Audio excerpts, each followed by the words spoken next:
We go live to the Senate floor now, where Arizona Senator Jeff Flake is speaking. He is announcing that he will not seek re-election. Let's listen in. But we must never adjust to the present coarseness of our national dialogue with the tone set at the top. We must never regard as normal the regular and casual undermining of our democratic norms and ideals. We must never meekly accept the daily sundering of our country. The personal attacks, the threats against principles, freedoms and institution, the flagrant disregard for truth and decency, the reckless provocations, most often for the pettiest and most personal reasons, reasons having nothing whatsoever to do with the fortunes of the people that we have been elected to serve. None of these appalling features of our current politics should ever be regarded as normal. We must never allow ourselves to lapse into thinking that that is just the way things are now. If we simply become inured to this condition, thinking that it is just politics as usual, then heaven help us. Without fear of the consequences and without consideration of the rules of what is politically safe or palatable, we must stop pretending that the degradation of our politics and the conduct of some in our executive branch are normal. They are not normal. Reckless, outrageous, and undignified behavior has become excused and countenanced as telling it like it is, when it is actually just reckless, outrageous, and undignified. And when such behavior emanates from the top of our government, it is something else. It is dangerous to a democracy. Such behavior does not project strength, because our strength comes from our values. It instead projects a corruption of the spirit and weakness. It is often said that children are watching. Well, they are. And what are we going to do about that? When the next generation asks us, why didn't you do something? Why didn't you speak up? What are we going to say? Mr. President, I rise today to say enough. We must dedicate ourselves to making sure that the anomalous never becomes the normal.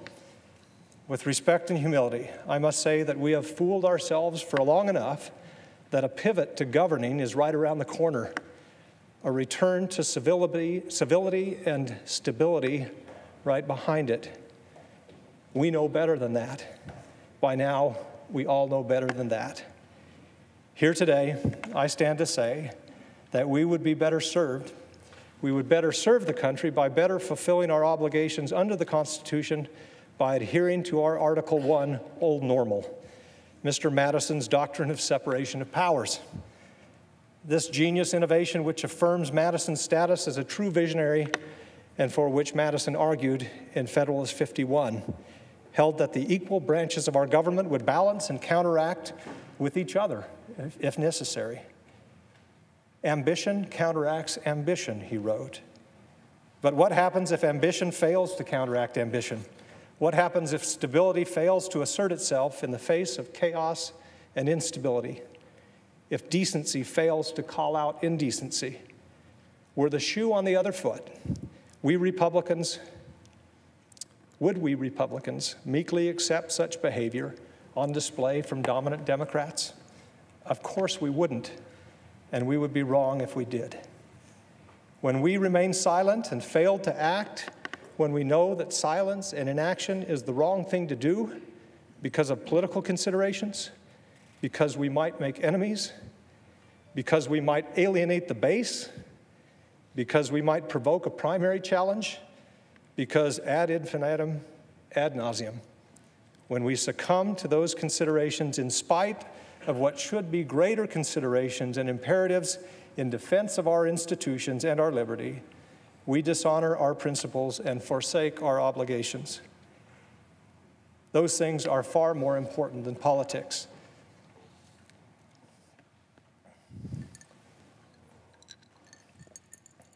Now, I'm aware that more politically savvy people than I will caution against such talk. I am aware that there is a segment of my party that believes that anything short of complete and unquestioning loyalty to a president who belongs to my party is unacceptable and suspect. If I have been critical, it is not because I relish criticizing the behavior of the President of the United States. If I have been critical, it is because I believe it is my obligation to do so, and as a matter and duty of conscience. The notion that one should stay silent and as the norms and values that keep America strong are undermined, and as the alliances and agreements that ensure the stability of the entire world are routinely threatened by the level of thought that goes into 140 characters. The notion that we should say or do nothing in the face of such mercurial behavior is ahistoric, and I believe profoundly misguided. A Republican president named Roosevelt had this to say about the president and a citizen's relationship to the office. Quote, "The president is merely the most important among a large number of public servants. He should be supported or opposed exactly to the degree which is warranted by his good conduct or bad conduct, his efficiency or inefficiency in rendering loyal, able, and disinterested service to the nation as a whole." He continued, "Therefore, it is absolutely necessary that there should be a full liberty to tell the truth about his acts, and this means that it is exactly as necessary to blame him when he does wrong as to praise him when he does right. Any other attitude in an American citizen is both base and servile." President Roosevelt continued, "To announce that there must be no criticism of the president, or that we are to stand by a president, right or wrong, is not only unpatriotic and servile, but is morally treasonable to the American public." Unquote. Acting on conscience and principle is the manner in which we express our moral selves, and as such, loyalty to conscience and principle should supersede loyalty to any man or party. We can all be forgiven for failing in that measure from time to time. I certainly put myself at the top of the list of those who fall short in this regard. I am holier than none. But too often we rush to salvage principle, not to salvage principle, but to forgive and excuse our failures so that we might accommodate them and go right on failing until the accommodation itself becomes our principle. In that way and over time, we can justify almost any behavior and sacrifice any principle. I'm afraid that this is where we now find ourselves. When a leader correctly identifies real hurt and insecurity in our country and instead of addressing it goes to look for someone to blame, there is perhaps nothing more devastating to a pluralistic society. Leadership knows that most often a good place to start in assigning blame is to look somewhat closer to home. Leadership knows where the buck stops. Humility helps. Character counts. Leadership does not knowingly encourage or feed ugly or debased appetites in us. Leadership lives by the American creed, e pluribus unum, from many one. American leadership looks to the world and, just as Lincoln did, sees the family of man. Humanity is not a zero-sum game. When we have been at our most prosperous, we have been at our most principled. And when we do well, the rest of the world does well. These articles of civic faith have been critical to the American identity for as long as we have been alive.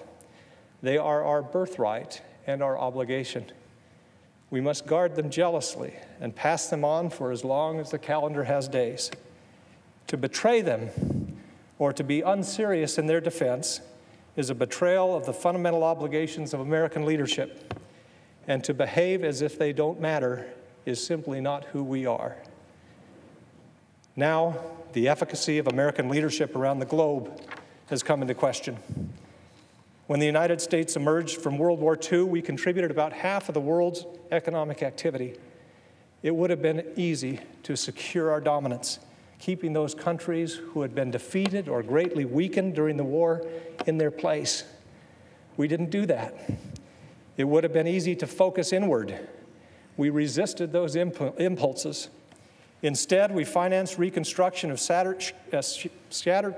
shattered countries and created international organizations and institutions that have helped provide security and foster prosperity around the world for more than 70 years.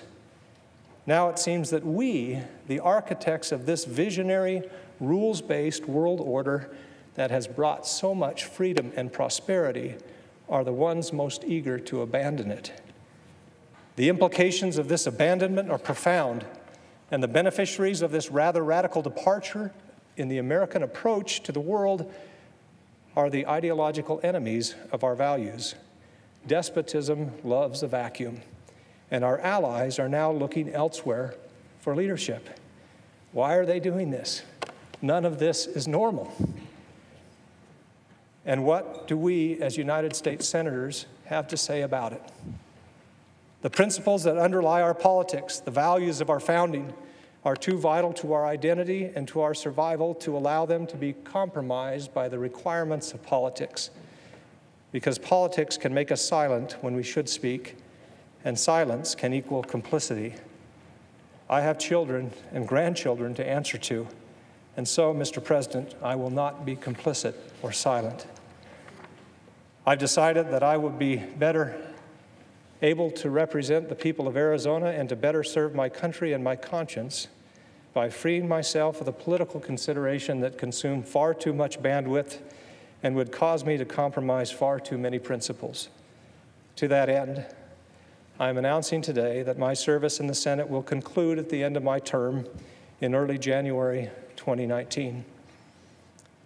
It is clear at this moment that a traditional conservative who believes in limited government and free markets, who is devoted to free trade, who is pro-immigration, has a narrower and narrower path to nomination in the Republican Party, the party that has so long defined itself by its belief in those things. It is also clear to me for the moment that we have given in or given up on the core principles in favor of a more viscerally satisfying anger and resentment. To be clear, the anger and resentment that the people feel at the royal mess that we've created are justified. But anger and resentment are not a governing philosophy. There is an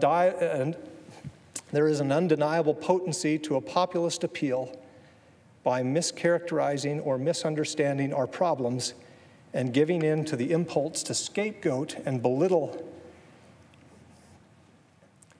The impulse to scapegoat and belittle threatens to turn us into a fearful, backward-looking people.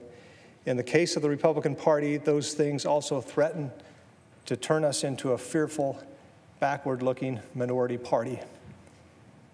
We were not made great as a country by indulging in or even exalting our worst impulses, turning against ourselves, glorifying in the things that divide us, and calling fake things true and true things fake. And we did not become the beacon of freedom in the darkest corners of the world by flouting our institutions and failing to understand just how hard-won and vulnerable they are. This spell will eventually break. That is my belief. We will return to ourselves once more, and I say the sooner the better. Because we have a healthy government, we must also have healthy and functioning parties. We must respect each other again in an atmosphere of shared facts and shared values, comity and good faith. We must argue our positions fervently and never be afraid to compromise. We must assume the best of our fellow man and always look for the good. Until that day comes, we must be unafraid to stand up and speak out as if our country depends on it, because it does. I plan to spend the remaining 14 months of my Senate term doing just that. Mr. President, the graveyard is full of indispensable men and women. None of us here is indispensable. Nor were even the great figures of history who toiled at these very desks in this very chamber to shape the country that we have inherited. What is indispensable are the values that they consecrated in Philadelphia and in this place. Values which have endured and will endure for so long as men and women wish to remain free. What is indispensable is what we do here in defense of those values. A political career does not mean much if we are complicit in undermining these values. I thank my colleagues for indulging me here today. I will close by borrowing the words of President Lincoln, who knew more about healthy enmity and preserving our founding values than any other American who has ever lived. His words from his first inaugural were a prayer in his time and are now no less in ours. We are not enemies, but friends. We must not be enemies. Though passion may have strained, it must not break the bonds of our affection. The mystic chords of memory will swell when again touched, as surely as they will be by the better angels of our nature.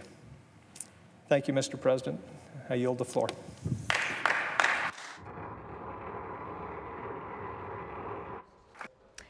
Senator Jeff Flake from Arizona announcing on the Senate floor that he will not seek re-election next year, that he will end his term in 2019 January, and that he also talking about today that he rose to say that enough is enough.